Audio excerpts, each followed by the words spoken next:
करता है कि महिलाओं के शरीर की कैसी संरचना होती है। हमारे शरीर में एक यूट्रस या बच्चेदानी होती है और 2 अंडाशय होते हैं।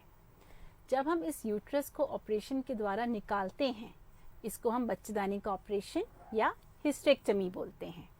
कभी कभार ऑपरेशन में सिर्फ यूट्रस निकाला जाता है और कभी कभार साथ में दोनों ओवरीज निकाली जाती हैं।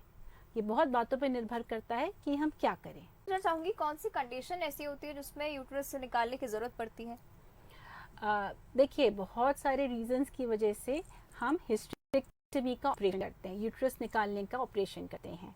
इनफैक्ट अगर आप महिलाओं में देखेंगे तो प्रॉब्ली सिजेरियन के बाद ये सबसे कॉमन ऑपरेशन है जो होता है।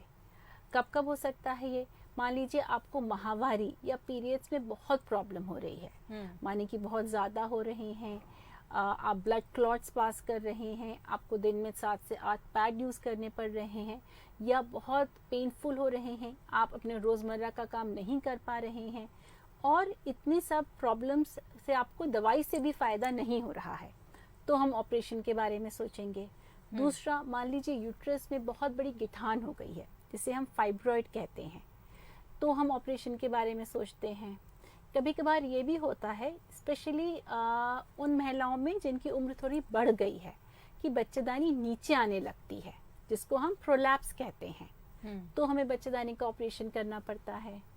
इसके अलावा अगर आप एंडोमेट्रियोसिस से ग्रसित हैं, जिसमें बहुत पेन होता है पीरियड्स के समय, बिना पीरियड्स के भी एक बच्चेदानी में क्रॉनिक पेल्विक पेन बना रहता है, तब हमें ऑपरेशन करना पड़ता है।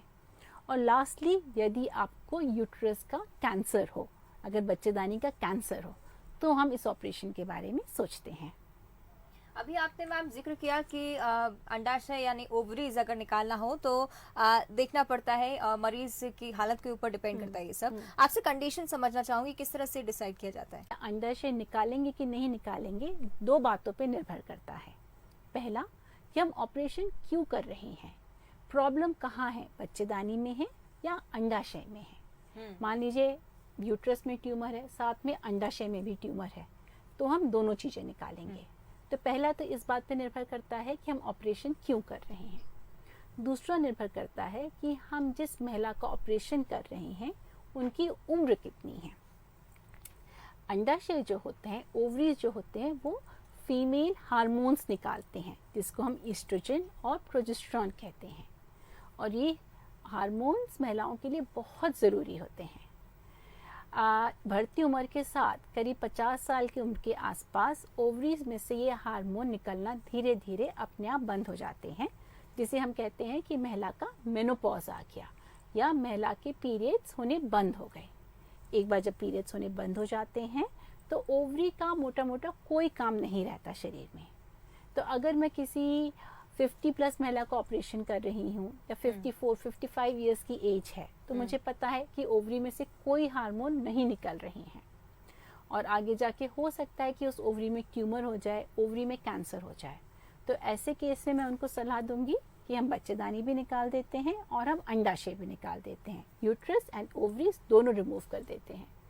यही अगर मैं किसी महिला का ऑपरेशन करूंगी जिनकी एज 44 है, 45 है, जिनकी ओवरीज में से हार्मोन्स निकल रहे हैं, मैं नहीं चाहूंगी कि ऑपरेशन के साथ साथ एकदम से उनका मेनोपॉज भी आ जाए। उस केस में अगर ओवरीज पूरी तरह हेल्दी हैं, उनमें कोई भी खराबी नहीं है, तो हम सलाह देंगे कि सिर्फ यूट्रस का ऑपरेशन करा जाए और अंडाशय वैसे के वैसे छोड़ दिए जाए।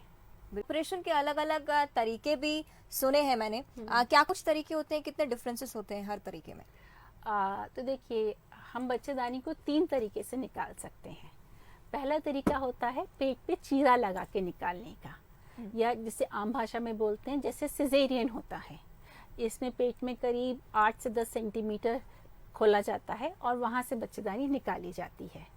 ये स्पेशली तब करते हैं जब हमें कैंसर की शंका हो या पेट में कोई बहुत बड़ा ट्यूमर हो जो दूरबीन से नहीं निकाला जा सकता। दूसरी बात करूं तो होती है जिसे हम कहते हैं वजाइनल हिस्टेरेक्टमी।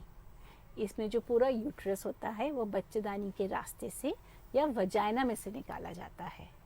ये हम अधिकतर तब करते हैं जब खुद से ही बच्चेदानी नीचे खिसक गई हो या प्रोलैप्स हो गया हो। ऐसे केसेस में वजाइना से पूरी यूट्रस निकाल देते हैं और ज़रूरत पड़ने पे टाँके वहाँ पे नीचे लगाते हैं। वजाइनल हिस्टेक्टमी बहुत अच्छा ऑपरेशन है क्योंकि आपके पेट पे कोई भी टाँके नहीं आते हैं और रिकवरी भी बहुत जल्दी होती है। और तीसरे में बात करूं तो हम कहेंगे लैप्रोस्कोपिक हिस्टेक्टमी या दूरबीन से ऑपरेशन। इसको आम भाषा में लोग की होल सर्जरी, लेज़र ऑपरेशन ये भी कहते हैं। आजकल लैप्रोस्कोपिक सर्जरी काफ़ी होने लगी है। इसका फ़ायदा क्या है कि आपके पेट में 2-3 छोटे छोटे बस छेद होते हैं 5 से 10 मिलीमीटर के, और हम इन्हीं छेदों के द्वारा यूट्रस को और जो भी अंदर प्रॉब्लम है, ट्यूमर है, उसको रिमूव करते हैं। मैंने बताया कि अगर बच्चेदानी नीचे आ रही है, प्रोलैप्स हो रहा है, तो vaginal hysterectomy is the best treatment. अगर यूट्रस नॉर्मल साइज़ का है या मान लीजिए नीचे नहीं आ रहा है, प्रोलैप्स नहीं है, तो मैं पर्सनली प्रेफर करती हूँ लैप्रोस्कोपिक हिस्टेक्टमी करना या दूरबीन वाला ऑपरेशन करना। इससे फ़ायदा ये होता है कि पेट में आपके बहुत छोटे छोटे छेद होते हैं, करीब 5 से 10 मिलीमीटर के 3 से 4 छेद होंगे, और उससे पूरा यूट्रस अपने सपोर्ट से हटाया जाता है। और फाइनली अगर यूट्रस नॉर्मल साइज़ का हो, बहुत बड़ा नहीं हो, तो हम उसको वजाइना से, जहाँ से बच्चे निकलते हैं, वहाँ से निकाल लेते हैं।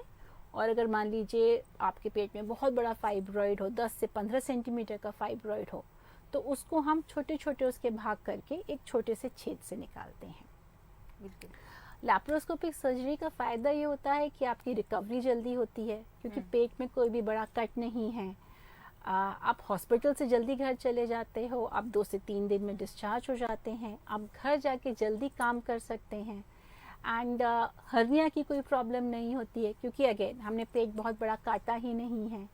एंड यंग गर्ल्स के लिए स्पेशली जो स्कार होता है that cosmetically it looks better. So आजकल लैप्रोस्कोपिक सर्जरी बहुत प्रेफर करी जाने लगी है। देखिए हर सर्जरी, हर प्रोसीजर के अपने कॉम्प्लिकेशन हैं।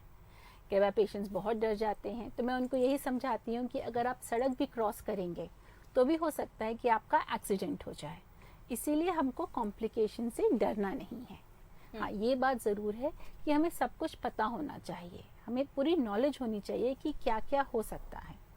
तो अगर हम हिस्टेक्टमी या बच्चेदानी निकालने की बात करें तो बच्चेदानी के आसपास कुछ इम्पॉर्टेंट ऑर्गन्स रहते हैं, जैसे उसके जस्ट सामने ब्लैडर रहता है जिसको हम पेशाब की थैली कहते हैं, उसमें इंजरी होने के चांसेस हैं। या ये भी हो सकता है कि अगर बहुत आंतें चिपकी हुई हैं, आंतों में इंजरी होने के चांसेस हैं। ये इंजरी होने के चांसेस बहुत कम हैं। सो करीब मान लीजिए अगर 1000 लोगों का ऑपरेशन होगा तो 5 या 6 महिलाओं में ही ये कॉम्प्लिकेशन देखे जाएंगे। कभी कभार ये हो सकता है कि किसी कारणवश आपको ऑपरेशन के समय ज़्यादा ब्लीडिंग हो सकती है और आपको खून चढ़ाना पड़े। वैसे ही कोई भी ऑपरेशन के बाद इन्फेक्शन का खतरा रहता है कि अगर हमारी पोस्ट ऑप केयर अच्छे से नहीं हुई या हमने दवाई गोली अच्छे से नहीं खाई या कहीं और कुछ कमी रह गई तो इन्फेक्शन हो सकता है। तो हमें बस इन बातों का ख्याल रखना है, और अधिकतर ये कॉम्प्लिकेशंस अगर सही समय पे पकड़ लिए जाएं तो वहीं के वहीं उनका ट्रीटमेंट भी हो सकता है। अगर बात की जाए तो रिकवरी में क्या कुछ टाइम लगता है, कितनी सावधानियां बरतनी चाहिए उस टाइम पर? अगेन ये डिपेंड करता है कि हमारा किस प्रकार का ऑपरेशन हुआ है। अगर हमारा चीरा लगा के एब्डोमिनल हिस्टेक्टमी हुई है तो उसमें रिकवरी में थोड़ा ज़्यादा समय लगता है, और यदि आपकी वजाइनल या लैप्रोस्कोपिक हिस्टेक्टमी हुई है तो इसकी रिकवरी काफ़ी अच्छी होती है। करीब 2 से 3 दिन में आपकी हॉस्पिटल से छुट्टी हो जाती है। 2 हफ्ते तक आपको थोड़ा सा घर पे अपना ध्यान रखना चाहिए, भारी वजन नहीं उठाना चाहिए, बहुत ज़्यादा काम नहीं करना चाहिए। करीब 1 महीने तक थोड़ा बहुत ब्लीडिंग या स्पॉटिंग हो सकती है, एंड करीब 1 महीने से 6 हफ्ते में आपकी कंप्लीट रिकवरी हो जाती है।